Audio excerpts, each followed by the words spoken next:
All right, folks, I thought this time I would bring you guys inside on the whiteboard here. I think it would be a little bit easier for me to kind of get across what I'm trying to show you on this board, basically, than being outside in such a big atmosphere here. So what I want to talk about is I want to talk about squaring up, or how to attempt to square up your high tunnel. We're going to try to simplify this as much as possible. I am no expert. I am not a geometry or a mathematician or anything like that. Just a simple guy wearing a lot of hats that's trying to get stuff done on the farm, just like you guys are. That's why you're watching these videos.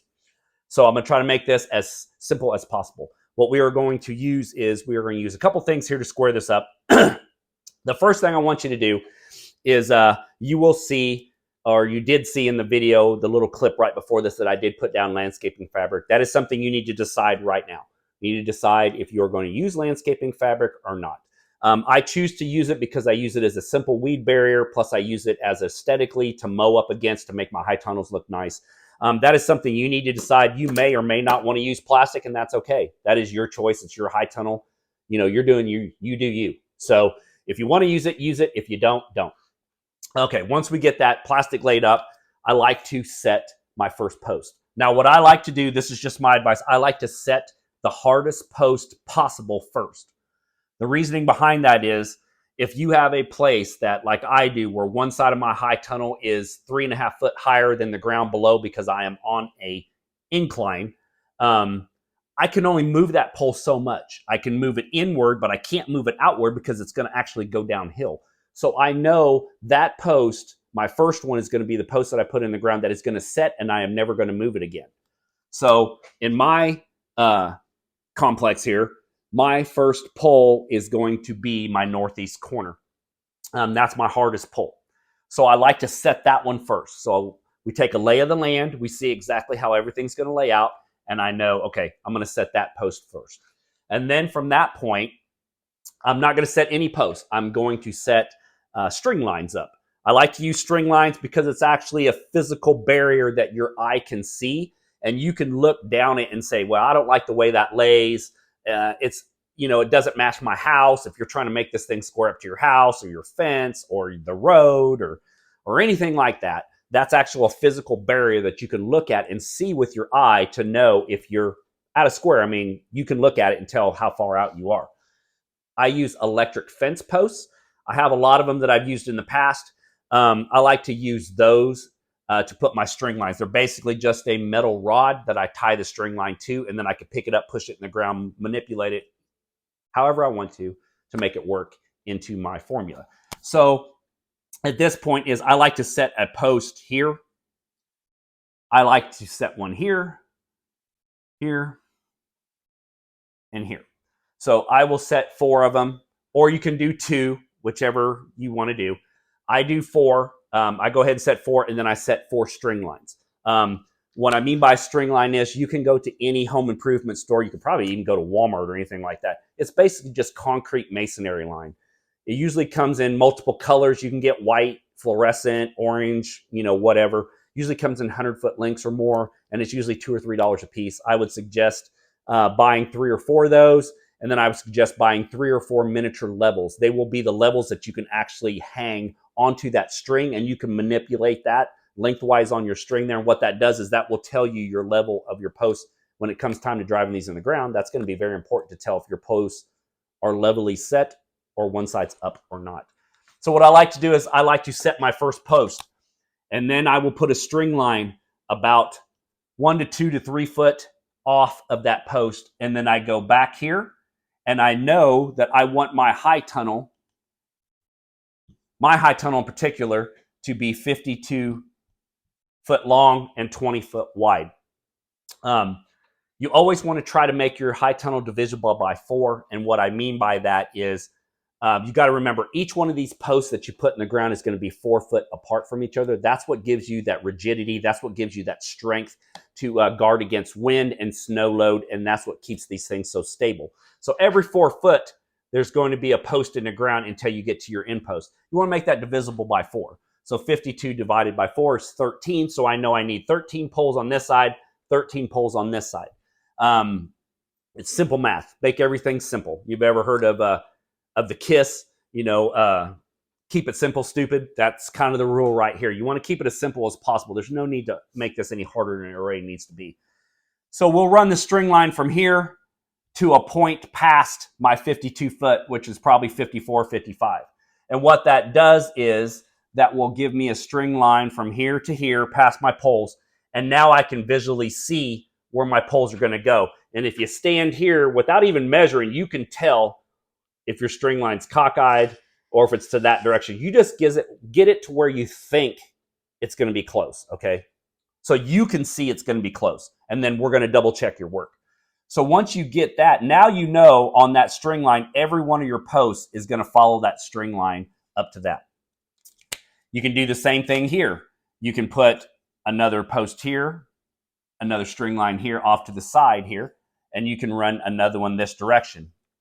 And then same thing, what that's going to do is that's going to lay out if the post is going to be off or if it's going to be to or from. That's what you're doing there. So now you need to incorporate the 3, 4, 5. Once you have this string line put in the ground, this string line put in the ground, now you can start to see if you're square or where you're going to be square.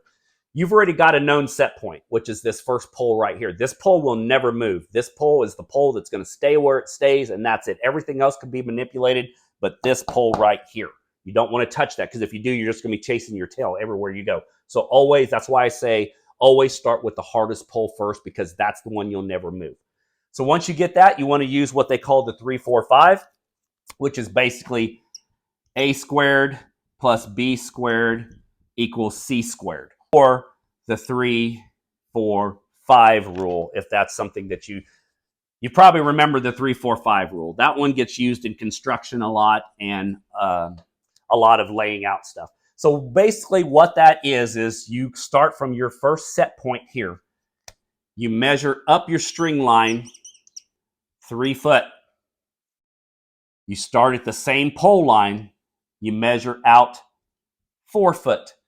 And where this pole point touches the string and this point touches the string, you measure diagonal across, and that should be 5 foot. If that is anything other than 5, if that is smaller than 5, or if that is less than 5 or greater than 5, this point here needs to be adjusted. So it's pretty simple. You can do it like 6, 8, 10. I mean, you can do anything you want. 3, 4, 5 works pretty good. And all that's going to tell me is if I'm square this way or if I'm square this way. Once you get these two posts manipulated to where the 3, the 4, and the 5 all measure up, now you know you've got a squared corner. So now everything can be built off of that right there. So let's say you've got the 3, 4, 5, and it works out great. You've got this one set. You've got this one set now, and you've got this one set. And so you've got your 3, 4, 5, and everything works. So now the easy part comes. You need to remeasure this right here. My tunnel is going to be 20 foot center to center of the ground post. So I measure this from this point to this point. You know that's 20 foot. I come up to this point here. That's going to be 52 foot from the center of the post to the center of the post. Now we need to find this one here. It's very simple. If you take this measurement, measure this crossways, let's say, for instance, this is 88 foot. Okay, I'm just throwing a number out. Let's just say this is 88 foot. You should be able to measure this to a point and get your 88 foot. In theory, that's the way it should be. What I like to do is I like to double check everything. So once I get to that point and I find out that that is going to be the exact corner to corner as the other corner, I will measure this again to make sure this is 20. I will measure this to make sure this is 52. There's all types of ways that people square things up. You can do all kinds of things. This is what I like to use. Like I said, if you guys want any type of information like this, I know we went kind of quick on this. I would suggest you guys go to bootstrapfarmer.com. There is a link in my description of every one of my videos to Bootstrap Farmer's website. It's not just for purchasing seed starting equipment or greenhouse or high tunnel supplies. It's also a plethora of learning material. You go all the way down to the bottom. There will be a part about home, about careers, stuff like that. There will be blogs down there. You can click and actually read blogs about everything we're talking about here and more. And you can also download and print off copies of DIY high tunnel instructions so you can follow that point to point and make sure you're 100% understand how to do this thing. You can make this as hard or as easy as you possibly want. I try to make things as easy as possible. This is the easiest way. Like I said, it may or may not be the correct way of doing stuff. This is the way that they suggest doing it, and this is the way I like doing it, and it seems to work for most people. So anyway, guys, let's get outside and get some of these poles put in the ground. All right, we are outside now, and so I just kind of wanted to show you how we have this set up right now. You can see that is my hardest corner right there, and you can see how I've got my string lines laid out right now. And there is my post right there that I was talking about, that I had a post 2 foot out this direction. Then I had a post this direction going this way right here. That was my intersecting lines right there. And I also used my landscaping fabric. Now, when we talk about landscaping fabric, I'm not sure if all companies are this way, but I know the company that I use, which is DeWitt, this is how they set up all their fabric. This is a 3 foot fabric, and we have yellow marks every 12 inches. So you've got 12 inches, 12 inches, and 12 inches. So 1 foot, 2 foot, and 3 foot. The reasoning behind that type of thing is when you go to plant something, when you do lettuce spacing, you can put 1 lettuce head, 1 lettuce head, 1 lettuce head. Or if you do something different, you can do 1 plant here, 1 plant here. You can use this line as a straight line all the way down in your greenhouse or your outside beds or anything like that to kind of help you get going. What I used to do is I used to use string lines, and I still use string lines in my high tunnels, and I lay those out, and then I put my lettuce plants on that, because I do not use this plastic for lettuce starts. I only use this plastic for tomatoes or any long-term crops that I want to try to keep the weed free for 3, 4, 5 months at a time. Works perfect for high tunnels though. So what I do is, you can see, not get my shadow in there, you can see how I used this. I wanted to keep 1 foot inside the high tunnel and the other 2 foot outside. The reasoning is, this is my mow line. So if you can keep as much weed debris outside of your high tunnel as possible, that will make your life a heck of a lot easier. So I like to use the first line because that gives me a good 12 inches in. Then I could start my first bed right here and then work my way across. And I use the same thing in this. So this is my intersection here. I wanted to use the first line to put 12 inches in the tunnel, have 2 foot outside the tunnel as a walk-in transition area to go into my tunnel. So after I laid out my lines like you saw on the whiteboard, I set my first pole in the ground. Once I had this pole set, I knew I could manipulate. So you look down that line right there. Can you guys see how straight that line is? And it's the same way to this one and all the way across. So this is what I kind of wanted to show you in the whiteboard, that it was kind of hard to show here because I couldn't get everything where I needed it to be in context for you guys to see it all in one shot. But so yeah, so we're at the point now where I actually put 6 posts in the ground. I put each one of the ground posts in, and then I went down the middle here, you can see, and then I put a post in the middle. And the reason why I did that is because that string line that I've got going from one side to the other is 52 feet long. It'll droop in the middle. No matter how tight you try to get it, gravity is still working against you. So it's still going to pull. So I like to split the distance in half, and then I like to run the string line to it, and then I just wrap it around the post. And then that gives me a nice taut line here to actually set all my other posts. Then I will come in with a tape measure. I will lay it along this post along the ground, as you can see here. And I burn a hole every 4 feet to know where my posts are going to go along this first line, because this line was set with the string line when I did my fabric. Try to make it as easy as possible.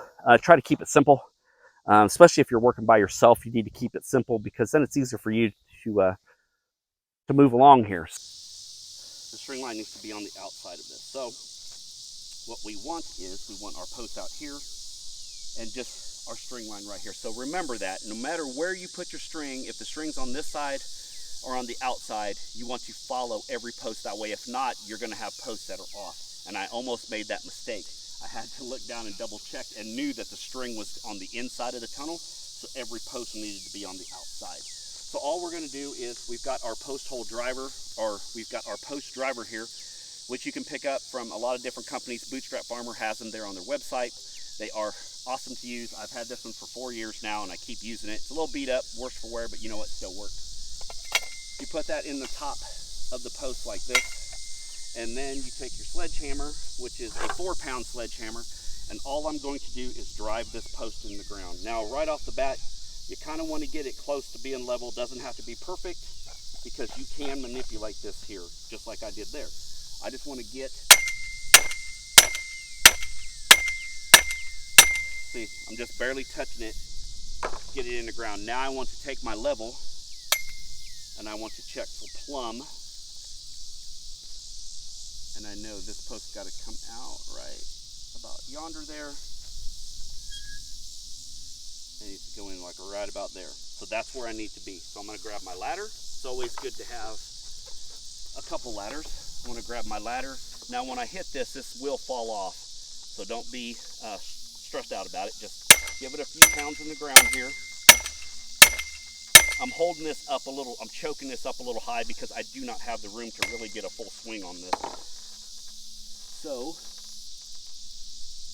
I know that is where I need to be.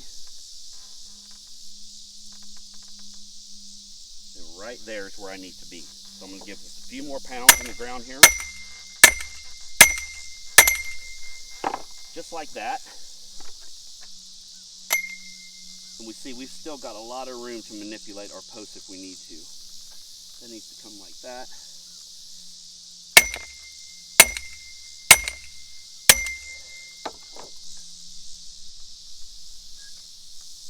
And there we go. Our plumb there. We are plumb there. So that is how you set the post in the ground. You can go ahead and just use your sledgehammer and just hammer that all the way in. And what you are doing is you want the top of your post to be right here at this string line. And then when you get all of them down the line, the same way you can go through and fine tune those as you see fit. But that's basically what you do. So the good thing is I actually have a gas driven T-post driver. After doing a couple of these 100-foot tunnels, you learn pretty quick that a 4-pound sledgehammer, 95 to 100 degree Kansas day, and 60 stakes are a lot to be driven in a day or 2 days. Especially as I get older in age, I find out, for one, I don't want to work that hard, and for two, my body cannot take that much physical abuse with a sledgehammer. So what I did this year is I went and actually got me a gas-powered driven T-post driver. It's got attachments on it. It actually drives those posts in the ground for me. So just kind of hang out. I'm gonna put you in time lapse, and you guys are gonna watch me put these in the ground.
All right, so you can see how good down the line that looks. All right, that thing takes a little bit out of you. It weighs probably, if I had to guess, I would probably say that thing probably weighs about 45 to 50 pounds. So it is a bit of a monster to get up there when you got to go above your head. And you can stand on that ladder, but the ground is so uneven a little bit, it's kind of shaky. So that's why I don't get all the way up on top of that ladder. If that's what you guys are trying to get at, it would be easier if I was standing up higher. But actually the ground's too shaky, so I feel less comfortable being up that high. But yeah, so that's what basically it looks like. And we are proud to this line here, as you guys can see. You know, we're pretty proud to this line. You can see how this is mushroomed out. This happens when you use either that tool or even this with a sledgehammer. You do get a crown up here because this metal is just chain link fence metal. And so you do get a little bit. That's why we go an inch or two proud. Like you see here, we're an inch or two proud. So what we will do is this line is set at 32 inches. So I know I want to be here. That cup in the bottom of that has an extra inch to an inch and a half of play in it. So I just barely bring that to the line, close to the line. And what I'm going to do is I'm going to come back with a Sawzall or a generator and my cutoff wheel, and I am just going to make a cut right here. And then this line will sit on top of the post just like that. And then they'll be the same all the way down. And then we are going to get to working on the other side. So hopefully that explains some things to you guys. I still got one more whole side I need to do. So until next time, make sure you guys like and subscribe to the videos here. If there's any comments or anything you guys want a little more information on, let me know down below and I'll try to do my best to answer all of your questions. Anyway, if you guys are just going to sit on your couch and watch me do this video and you're not going to come out and help me, I guess I just got to get to it by myself. Anyway, guys, until next week, I'll see you. Bye.